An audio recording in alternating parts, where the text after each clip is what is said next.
we've gotten to know each other at a couple of phenomenal dinners throughout the year, but haven't really gotten a chance to chat on a one-on-one basis. And we usually do more prep for these so I can kind of dive in, but I thought we would just do that with the audience tonight. Sure. To try to get to know a little bit about you personally, professionally, tell us more about your company, and then we'll save some time at the end for audience Q&A as well. Yeah, and I like to say a little bit, I'm really familiar with this space. I was a postdoc at UPenn for 2 years, 2013, 2015. And I also intern with Penn Center for Innovation. So they host like a pitch night here for the I-Corp program. And my spot is up there at the top, at that right corner.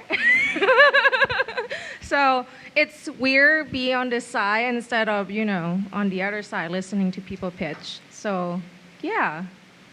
Well, we're excited to have you. So this is kind of like a culmination homecoming for you too, and kind of pushing you along the entrepreneurial journey. Yes, absolutely.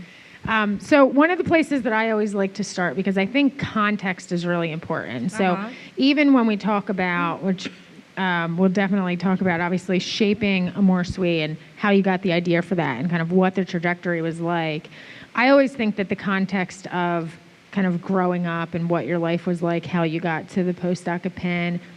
Are you what you thought you'd be in terms of, did you always have your eye on being an entrepreneur? Did you think you were going to take another path to this spot that you're here with us tonight?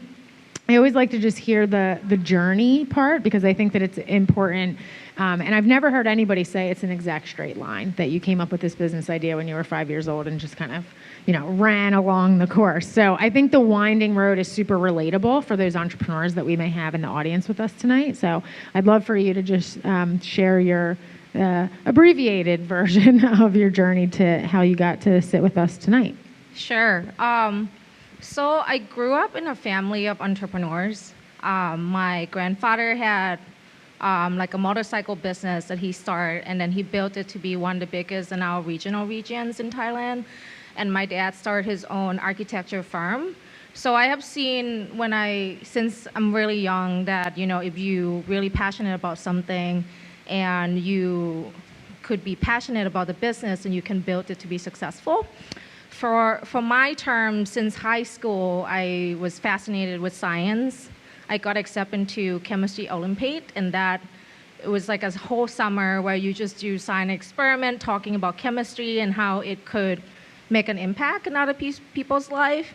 And I found that is going to be my journey of thinking about chemistry and helping other people. And it really took me through, like college, grad school, and postdoc. And along the way, I always think, is there an entrepreneur side to me that I can take this chemistry part that I learned and could make something out of it? But I just never put one and two together. And what really came into the fruition in terms of my story is that I had an accident working in the lab, and I'm a PhD chemist by training. I do organic synthesis, make what could become drugs, basically. And at the time, I was doing a large-scale synthesis, and I have the whole accident where the chemical just basically fall on me. I have a lab coat on. I was fully dressed, but the chemical, went soaked through my lab coat, get through my pants and burn my legs. At the moment, I just get out of clothing quickly. I had a burn on my right leg, but everything was fine. But when you have something like that happens to you and make you wonder, like you have a lab coat, it's supposed to protect you, it's a PPE and blah, blah, blah. But it doesn't. So like if I go back to work again, how could I make sure that doesn't happen? Or can I feel safer to go back to work? So I start, being a scientist in me, I started looking into, other products that I could either wear or one way or another. And I found that, protective gear for women sizes doesn't really exist. And that, at the time, this was in like 2014. But being a scientist is like, oh, this could be a great idea, like there's no product in the market. But I kind of sit on it just because, as a scientist, you don't think, okay, there's a gap in the market. I'm going to, like invent the product and solve it. It was until I got to Penn that I really immersed myself thinking about innovation. I met the right people, sitting on the right thing, and participated in a lot of innovation thinking that I said, wow, I look back and be like, this product still doesn't exist today. Maybe there's something here that I could do that it became kind of idea of the business. And do you think, I like the problem solution, right? That's a part of the entrepreneurial journey that you hear. But do you think part of the problem for why that solution didn't exist was around females in science, that there weren't enough females for a company to think that this was a market for them to be able to look into, to have functional, fashionable, and really safe labware? Or is it just that, the way the technology and the infrastructure is part of the clothing to have that protective layer? Because I've really never seen anything like this in any context. Well, funny thing is they have a product like this for male, but not in the female side. The male product has been existing since 2013, and then 2014, and now 5 years later, there's still not enough options for women. So I do agree with you. There's a gap there that either there's not enough women in STEM, in energy, a lot of science-driven, chemical-driven manufacturing industry. So, the gap has not been met yet because there's no need for it. But now there's more women in the workforce. For me, I started it as solving my own problems, and it became talking to my girlfriend. It's like, this has been my challenge. What do you think? Like, I cannot find clothes where I feel like, I could go to work and I won't ruin them, and I still feel like it fit and looks somewhat professional. So I started talking to my girlfriend and then other people, and it turned out into 100 conversations, and they say, oh, yes. And the product that we like to look is somewhat professional because, we want to be professional at work. We know that feeling good is a part of doing good and accomplish something during the day. So that's when it started. In the beginning, it was solving my own problem. But as I get through it and have more conversation, it seems like it is an industry-wide problem. Yeah, and I'll say from the first time we met, actually my best friend from college is a dentist now, and I shared her website. I shared your website with her, and she said, she wears scrubs to work with a lab coat, and they're always ill-fitting and not the great material that you'd actually like to feel on a daily basis, and just aren't really fashionable clothing. So I love to hear that was a big part of it, was that unfortunately, it existed for males, but not on the female side. It's not even the fashionable piece, just functional. I've been reading and talking to a lot of people and doing a lot of research on this. Is like not having the pants that are not too long, too big. The jumpsuit that's not too long, too big when you work in oil and gas energy, or things that. For example, like when you become pregnant or something, that could be adjusted for women so they could stay longer at work and, like move and accelerate as necessary. So we work with a lot of different type of companies, services companies, product companies, and they all come with their own set of challenges. But as we've worked with more and more product-based companies, the unique set of challenges around manufacturing, how you get from idea to actually getting to a prototype, to getting through the manufacturing side. Can you talk through some of what the biggest challenges were for you and how you were able to overcome them? Yes. Product is hard because when you manufacturing something, you have to put a lot of money in it first. The first challenges is what is the product? How could you determine what the product is? Like even PPE, it could be anything. It could be pants, could be top, could be dress, could be jumpsuit, and so forth. I started with talking to a lot of customers to determine what that aesthetic should look like. And that becomes, classic, stretch, a lot of stretch, and then also fit. It's really important, so we know all those. Second, it's how would you create it? I'm a scientist, I'm not a fashion designer. I can draw, I design this, this should look like this, but I also partner with a group of fashion designer, which the first one I built relationship with, and she has She has a really great reputation in Philly, and I just happened to be living in the neighborhood where her shop is, and my husband bought a dress from her. So my first pitch ever is to pitch to my fashion designer to make sure that I'm not crazy. I walk in and be like, by the way, I tell her the story and be like, would you partner with me to create the product? So that's become how you get to the product. And then, to raise the money to produce the first product, to prove that people actually want it.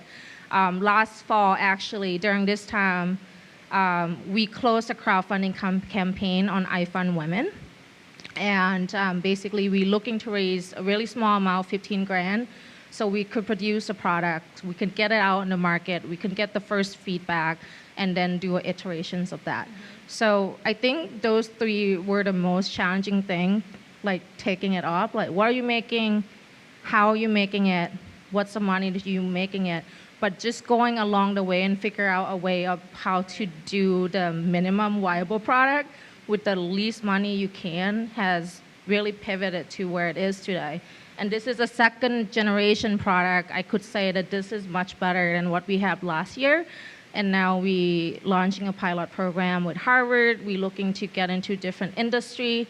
But without that initial validation, we wouldn't be here today. So you hit on two, I think, really important topics, which were team and funding.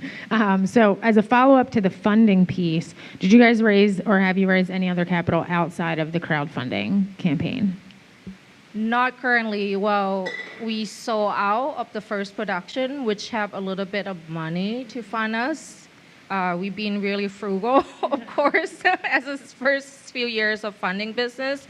But in addition to that, we got grants. We partner with Birchbox, which is a retail company, and we receive grants and we can get resources to market and partner with them to their customer base.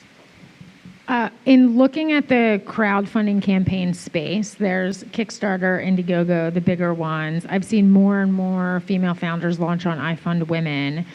In your research of coming across the crowdfunding campaigns, why did you end up going with iFund Women versus doing a general Kickstarter campaign or an Indiegogo campaign? Yeah, so it's funny when you mentioning that you are doing all female founder year.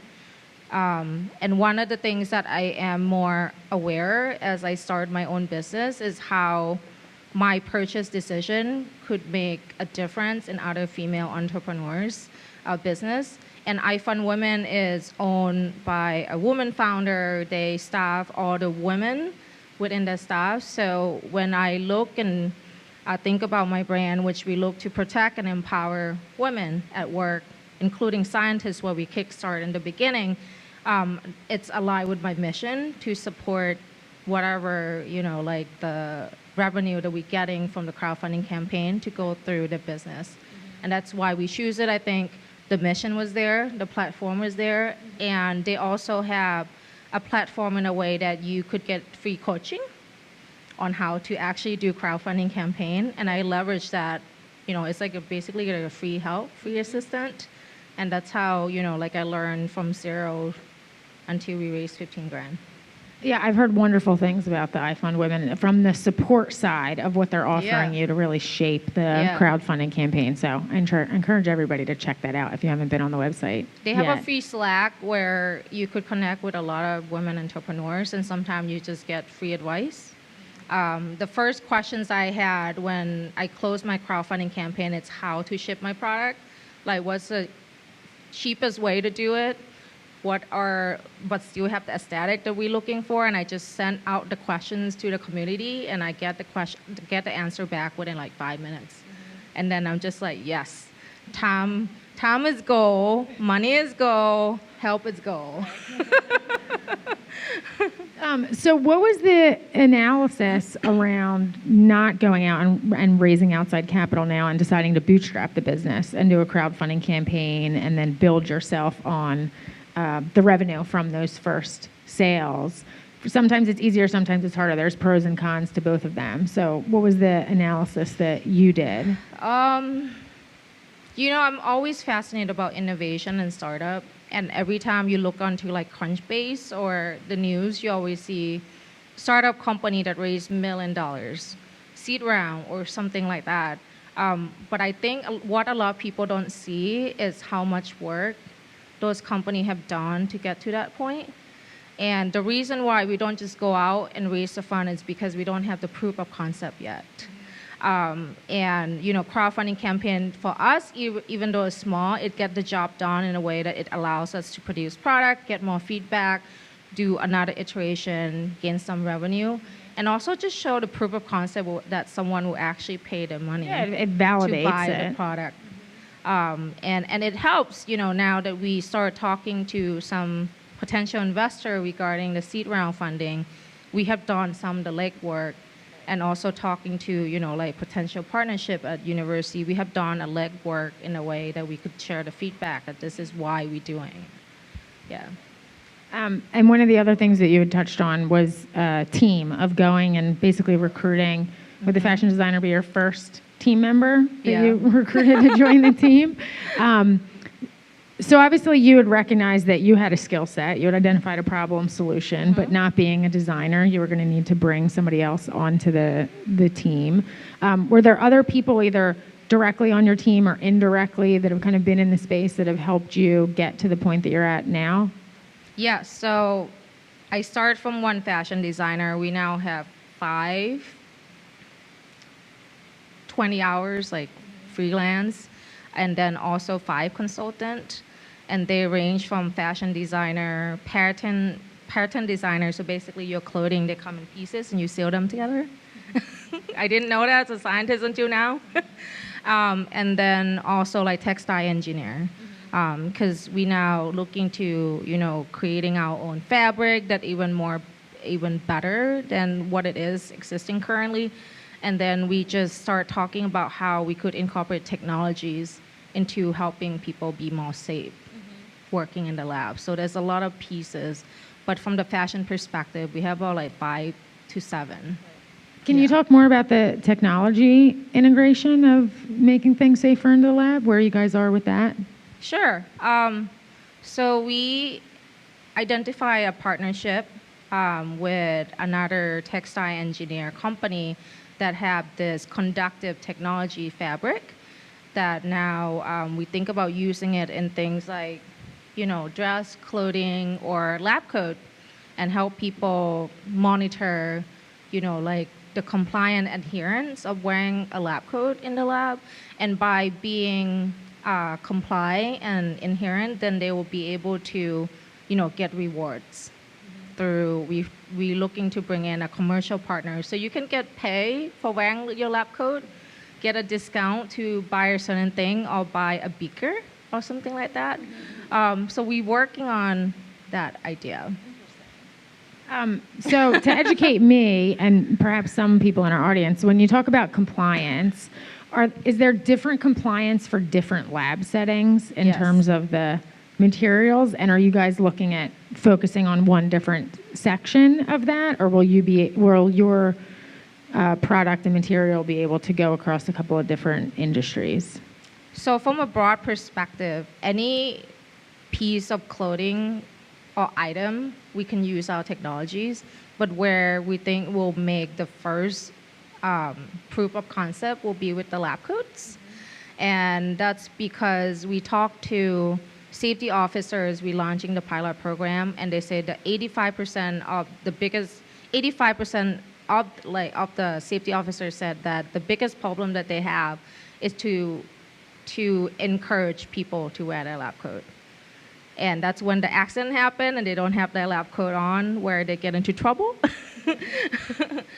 So that, we trying to encourage people to put their lab coats on to be safe, and therefore, if they're wearing it all the time, they should be getting points for things. Right. Yeah, and get a reward for it. So looking into the future, not a ton of time left in this year, as we were chatting about earlier, but when you look at what are some of your goals for 2020? What are your goals for 5 years from now? Where do you envision the company growing to? 5 years, tough. We'll focus on next year. toward the end of the year, so we secure a pilot partnership with Harvard currently. We right now are in the process of collecting all the contacts, and we will have the first ship hopefully by, first week of January. So just making sure that running smoothly has been a hectic ride. Because basically the new product that we just launched, we changed everything. We changed the zipper, we changed the thread, all the component of it is now fireproof, and I can show you a video later that I have. Basically, we put our clothing on a mannequin and do an explosion, and then see if our clothing will withstand. Because that's the worst thing that could happen to you in the lab, right? You're working with chemical and then it explodes.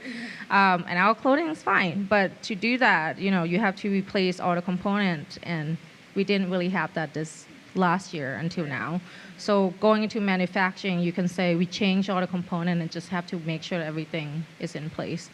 So that's what we're looking to accomplish as of right now. Next year, we're looking to replicate what we accomplished with Harvard with 7 to 10 universities across the country, including Penn, hopefully. I feel like that's the low-hanging fruit, right? We should have combined efforts to make this happen. Like conversation like this, it's just like turning gear. I was like, please, please, please. Well, I was gonna ask you, as you were talking about Harvard and looking at 7 to 10 universities, anybody in the higher education space, if you're dealing with higher education institutions, it is a longer process. Yes. There's a lot of different departments. There's budget considerations. Yes. There's legal. Those damn lawyers always get involved and slow things down. Yeah. And it's funny, you think that Harvard would be the hardest to get, but they're like, we with it. We want it. Yeah. Let's go. Yeah. Well, so that's what I was going to, and obviously a huge validator, right? To have and just say that, right? As Harvard being the one that you're prototyping with, I would imagine that you can go into lots of other universities and say, we've done this with Harvard. So what was that process like of getting that initial contact, getting them to sign on to be able to do this pilot program? Yeah, the timeline is so long, as you said. I met my contact at a safety conference for academia, so like different university. In July, I pitched it to him. He likes the idea. We have multiple follow-up conversations, 3 to 4, just to align the language, even just sending the email. And, we just get a good to go basically the end of October. And right now we collecting participants, basically. You met them this past summer? Yeah. That's an incredibly fast timeline for dealing with the university side. So impressive. I like it. Mm-hmm. Yeah. It's my crowdfunding days, like touch points. Yes.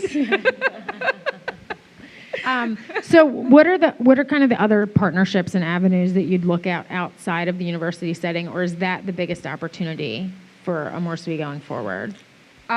We see university to be a good avenue because I feel like academia is a leading point to corporations, potentially, and that's where we're going next. And we're looking to also expand into corporations in different industry.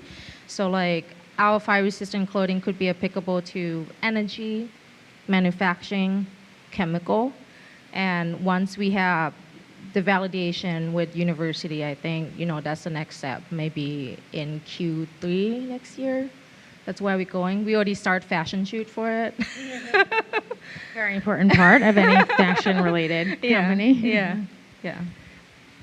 So when you're looking at, chunking up next quarters for next year and having 7 to 10 partnerships, will you continue to build out your team to go and tackle some of those things? Will you just stretch your bandwidth even more? I think it's one of the things that entrepreneurs deal with a lot in terms of managing growth and stabilizing the company. A lot of times you hit a certain plateau, but then you need to keep pushing forward and looking for the growth opportunities. So how will you manage that in 2020? I like to say I could build my team, but to be honest, in a startup business, as of right now, we're looking to raise funding to do just that. But it's not been easy. And we're going through the process. I'm learning a lot, financial projection, making it simple, get to the point, shaping the story. But it is a process. It takes time, and our result with Harvard is also important to get right, because there's nothing to replicate unless we completely execute the pilot. So, just sharing my experience, it's one day never the same. Each day is always different, but it's also, you building on the momentum. And I recognize that. And I know this is the next step we have to get in order to scale. And I'm in the process of working through it right now. So with the university piece, will that be geared as a B2B platform as opposed to just the B2C and selling to individual people? Like, is that the university supplying the materials, the lab coats to students, professors, faculty? Yeah, so we have a 3 business model. B2B business, which is university will purchase 50, 100, 200, whatever for a department or for a lab. And so that would be, a discount wholesale price. And then we are launching next year, looking at a quarterly subscription box where we basically already put the outfit for you, and you can pick and choose what to keep. And we're looking to partner with Birchbox to be able to streamline that a little bit better. And from a third perspective, we always in e-commerce. And I actually see it as an opportunity. We're looking to make our e-commerce more friendly so customer could refer our product to their company. And then therefore, it will be advocate for us to get into B2B. Yeah. So talking a lot about the business and what you're going to be doing next year, how do you manage the stress? What do you do outside of building the business? Being an entrepreneur tends to be all-consuming. It can be very quickly and become all-consuming. How do you manage that? What does your day-to-day look like? What does it look like on a weekly basis for you to be able to do something? Yeah. I think we do want a true answer, right? I work a lot. But when I'm not working, I do yoga, I do running, I play tennis, and I watch TV. All right, that's a good segue. You guys can start thinking of some of your questions. I'm going to do some rapid fire questions with you. So just respond with one-word responses. But I am going to ask a long follow-up one. What are you watching on TV these days? What am I watching? Any good series, or have you subscribed to Disney Plus, which just came out? We usually talk about what Netflix shows are on, but now Disney Plus just came out. I heard a lot of good things about it, but I really don't need any more subscription channels. Yeah. What have I been watching these days? I like watching, there is a show with David Chang, I think like Breakfast, Lunch, and Dinner, where he go on with his celebrity friends or something, and they have food at different countries.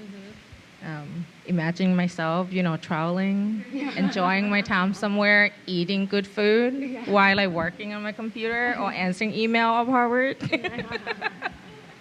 That's part of the entrepreneurial journey, is finding those escape moments to think about what it may be like to then get pulled back in and go and ready to tackle the day.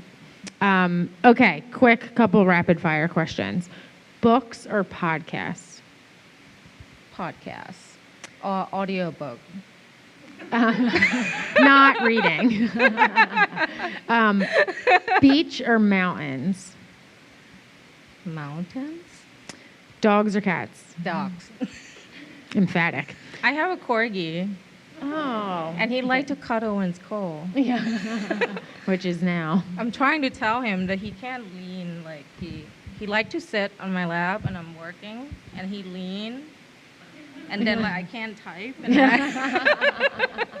so you can't lean, you're not light, you're heavy. Right. Okay, final question. Tea or coffee?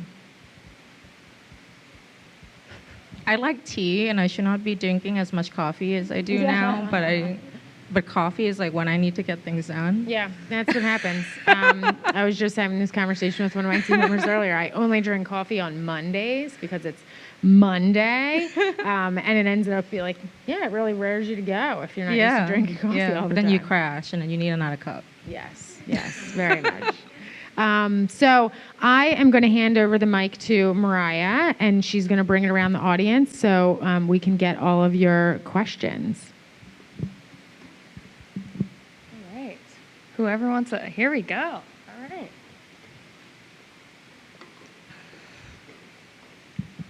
Hi there. Hi. It sounds like you're in such a great spot with your business, having bootstrapped it, generating revenue, you got customers. How do you think about growth from this stage? Do you continue to bootstrap and kind of go things a little bit slower, or are you looking at venture capital to put some fuel in the fire and grow a little faster? It really depends in the next few months here when we start replicating what we're doing with Harvard. And again, it depends solely on how we execute this. We have to do it real well. Because if we could sell wholesale business to 7 university within the next year, then we should be able to bootstrap. But to even scale, I think we need a little bit of, not VC, I think more like angel investor fund as well. And that's where we're going for, angel investor fund or, a private investor. Someone who could understand our missions and want to be the first in before we start raising VC. Hey, thanks for sharing. It's very insightful. You're and welcome. Learned a lot. I have a question about your decision related to partnership. So you said you partnered with a company to use their conductive yarn. How did you go about making that choice? And have you felt that's affected like your ability to scale and also your margins? So we really early in that conversation, I base a lot of my decision nowadays based on the chemistry. Almost, I learned that if you can't sit and talk or be comfortable next to someone more than an hour, 2 hours, and more than that, if you're going to be partners, you're going to be working on something long hours and, solve the challenges together, then I have to feel like I'm comfortable and trusting this person to work together. But from a second perspective, they have the technologies that we were looking for to integrate the wearable technologies seamlessly.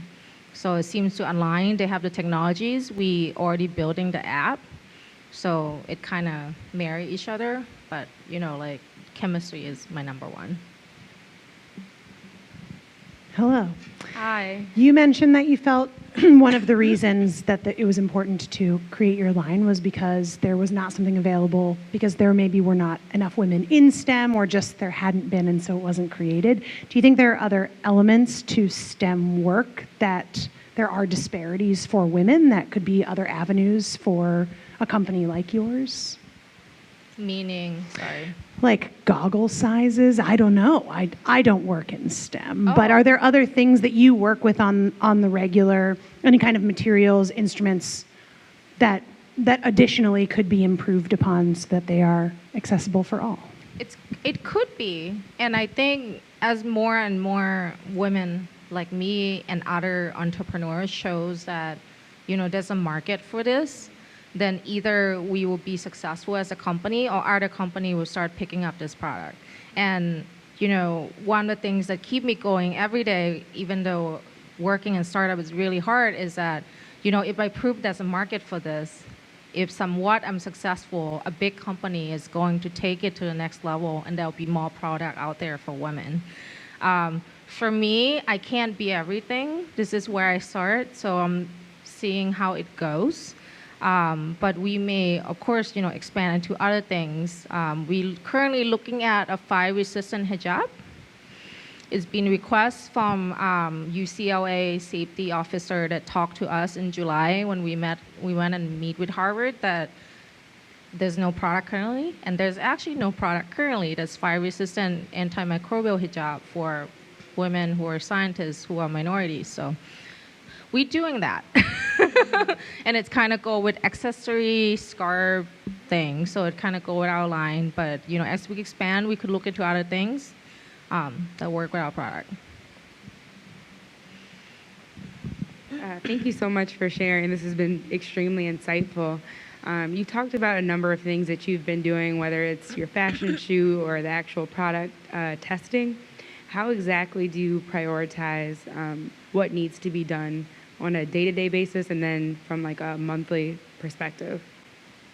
Yeah, so there are multiple things, and now I talk about my fashion designer team, which is 5 to 7, but if we're looking at everyone who's consistently working in the business, we have about 15 to 20. They're not full-time, but there's 15 to 20 people. There's a group that working on social media, which is the fashion shoot part, like social media PR. And then I'm working on the business with an advisor. And then there's a group that's doing product development. So each group all have different priorities. As of right now, our main priority is to execute a Harvard pilot program. So anything that go into that will have to be done. But we just did a fashion shoot because we have a monthly fashion shoot.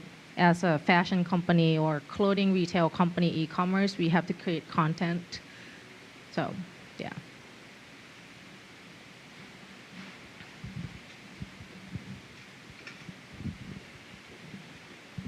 Hi, so Hi. thank you for sharing. I actually work in STEM and in manufacturing, so I have many questions, but Yes. I'll try to focus on just a few here. So one is, I'm thinking about safety as a big focus here for your product. And I'm curious from the Harvard pilot, how do you measure success of the pilot? Because in no instance are you trying to motivate people to take worst case scenarios when they're testing out this material, Yeah. right? So what is the study? How is it designed and kind of what's the end point?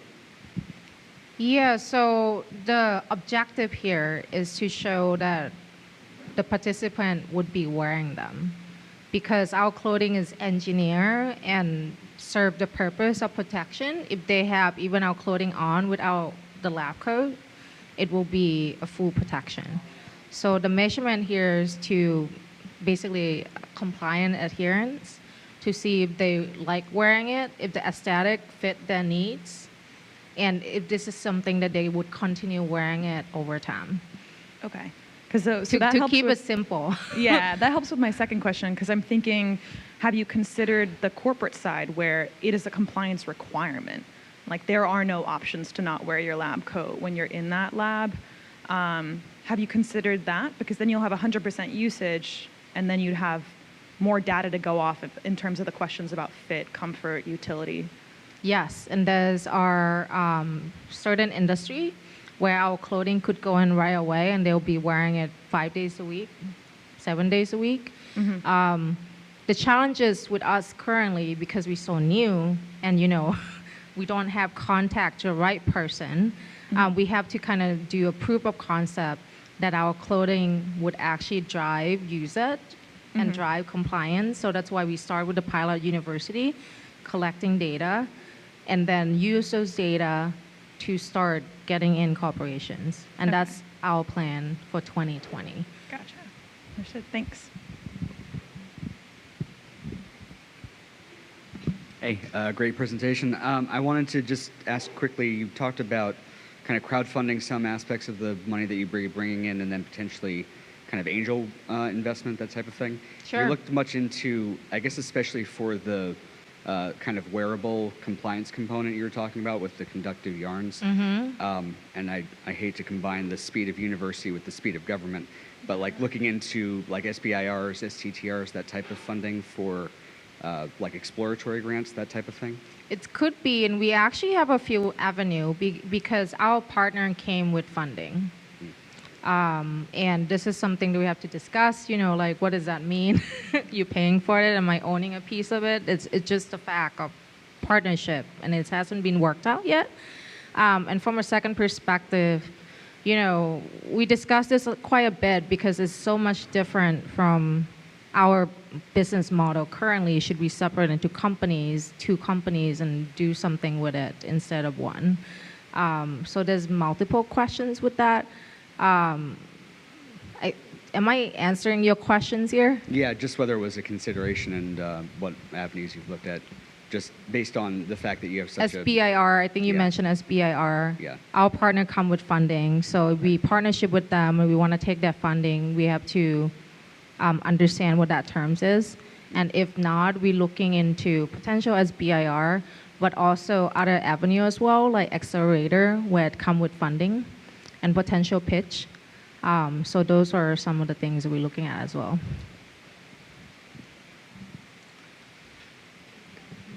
Hi. I'm just curious, when you first started out and you were researching and talking to your potential customers and businesses, how did you sort of know that you were ready to move forward?